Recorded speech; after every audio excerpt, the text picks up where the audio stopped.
Des dizaines d'élèves d'un séminaire islamique de l'ouest du Nigeria retrouvent leurs parents. Ils ont été enlevés il y a près de 3 mois. 6 parmi eux ont trouvé la mort en captivité. Le 30 mai dernier, près de 200 hommes lourdement armés ont envahi la ville de Tegina, à l'ouest du Nigeria, et kidnappé 136 élèves de l'école privée musulmane Salihu Tanko. Depuis décembre, le Nigeria subit une série d'enlèvements dans les écoles et universités.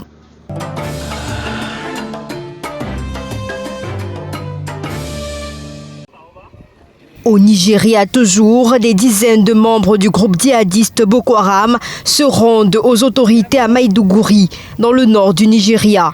Pour les habitants de la capitale de l'État de Borno, c'est un bon signe. Cela montre tout simplement que la situation s'améliore dans le pays.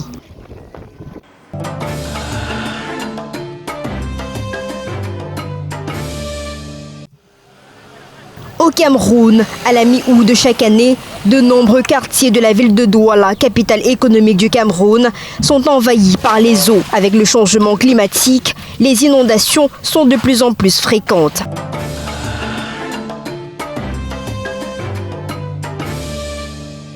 Les restes de l'ex-président tchadien reposent désormais au cimetière musulman de Yoff à Dakar, où est aussi enterré l'ancien président camerounais Amadou Ahidjo depuis 1989. Avant sa mise en terre, familles, proches, sympathisants tchadiens, avocats et autres personnalités se sont inclinés devant ce cercueil recouvert d'une étoffe islamique. L'on a remarqué l'absence d'un représentant officiel actuel du Sénégal.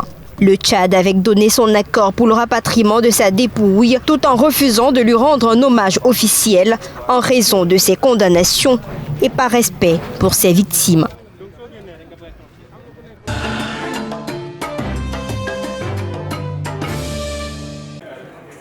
Au Mali, Soumeïlo Boubèye Maïga, écroué dans une affaire de fraude présumée.